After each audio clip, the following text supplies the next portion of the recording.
Hi there, I'm Ron Waterman, the founder and CEO of STORYSMART, a nationwide startup that's committed to providing premium, professional video storytelling for all. Today, I want to talk to you about, ask the question, who owns the copyright on your video story? And the reason, it may sound like a trick question, right? Your probably knee-jerk is, well, of course I do. Well, don't make the common mistake that a lot of people make. They assume that they do. And I don't know if it was Oscar Wilde or Joe Pesci and My Cousin Vinny that said, when you assume you make an ass out of you and me, I've seen this too often in this space, working with creatives, that people make the wrong assumption about what they own. And so the purpose of today's video and today's blog post is to educate you about what those rights are. And I need to start with a little bit of a disclaimer. Even though I'm an attorney, I am not your attorney. I'm not providing you legal advice. I am the owner of a video storytelling company that believes, that's founded on this organizing principle that you should own your story, but you should have it professionally told. And when you have it professionally told, you should not give up your intellectual property rights. That's it. That's our value proposition at STORYSMART. So the purpose of today's video is to just educate you so that you know when you decide to tell your story, you can go into it with your eyes wide open. And let's start. Let's just dive right in. If you DIY your video, if you shoot your own video, you own it. Because under American law, the creator of artwork owns the copyright on that artwork the minute it is created. And so that applies to photographers taking photographs, it applies to videographers, video production companies that are shooting a video, that applies to a writer, writing a book or writing a blog post. So from a practical standpoint, I own the copyright on this video. I'm going to do all the work on it, I'm going to put it out there, I own the copyright. I wrote the blog post, I own the copyright on that. As the creator, the law protects me when I create something. And so you don't need to file with the US Patent and Trade Office. There is a benefit to doing that under certain circumstances. I certainly don't do it. I won't do it with this video, I won't do it with a blog post. If I made a feature film, I guarantee to you I would file it because I don't want anybody infringing on it. And there is a benefit to doing it. If you do file, the benefit is if somebody does infringe, it's automatic damages if you filed. So anyway, let's put that aside. So if you DIY, you own the copyright. If you hire somebody to do creative work for you, they own it, unless you have a contract that stipulates otherwise.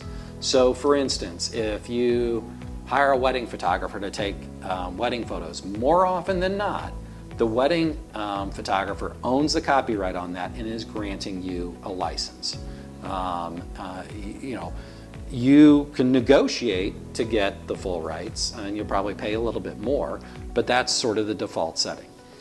The same is true with video production companies. The larger companies have contracts that you'll sign, and it'll be in the fine print. And I would urge you to look at that and be very intentional about what it is you want, and be very clear and make sure that the contract that has the language that you want, whether or not you're cool with having a license or whether or not you want to actually own the copyright.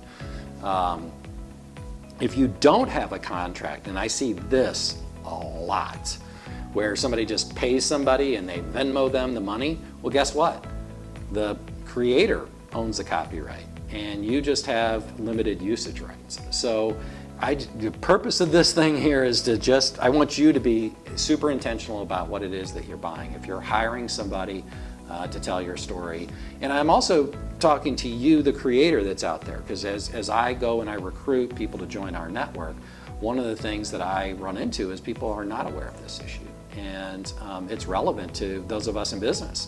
If I'm engaging you to do work for STORYSMART as a subcontractor, I'm going to require you to sign a contract that conveys the rights. It's a work for hire. It's going through to STORYSMART so that we can then in turn make it available to the client. Because our default setting The whole reason for our business is we want you to own the story, but we want a professional to help you tell it in a way that's impactful, right? Like, you shouldn't have to, like, okay, great, you can DIY it, but the video's gonna suck and no one's gonna watch it and like it.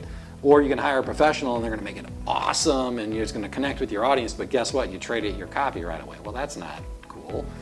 From my perspective and our perspective, we want you to own the intellectual property rights. That's the whole premise of our business, is we want you to own it, but we want you to have it told professionally.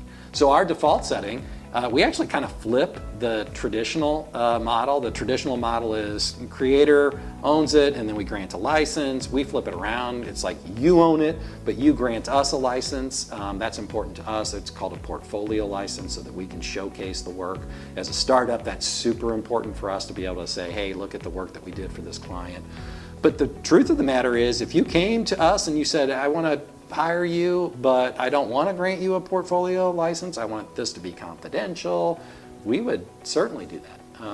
And we are doing that for some high net worth clients. So anyway, I just want you to be clear about what your rights are and be intentional and make sure that if you want the copyright, that you have an agreement in place that ensures that you do. That's it. That's the main message of this video. And I do want to do a little carve out message to the creators out there, that you need to be intentional about the people that you're engaging as subcontractors to your business, and also be intentional and cognizant of other people's rights. So, because I would run into this consistently with still photographers. They would assume that just because they took the photograph that they were in the clear to go sell that photograph to whoever they wanted to. The reality is you can't, right? Like you need, like if you took a picture of Lou Brock and you wanted to sell prints of it, you can't do that without an agreement with Lou Brock. And if he was wearing a jersey, a Cardinals jersey in the photograph, then you need to license that through Major League Baseball. You can't trample on anybody else's intellectual property rights with yours. So just because if you took my photo, you own the copyright on it. No question about that. If you decided that you wanted to sell t-shirts with my face on it, don't think there's a market for that, but if there is, you should message me and we'll enter into some sort of agreement where I convey my rights to you so that you can sell that. My name, image, and likeness, I own those rights. That's why we always encourage our clients whenever we're doing videos that they need to get consent agreements with people that are appearing on camera, because they need to make sure that they have that. So anyway, I hope I've educated you about this just a little bit. I encourage you, if you want to dive deeper, to talk to your attorney.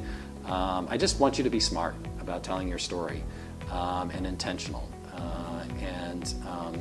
So with that, I'll just say I'm Ron Waterman, and until next time, stay story smart.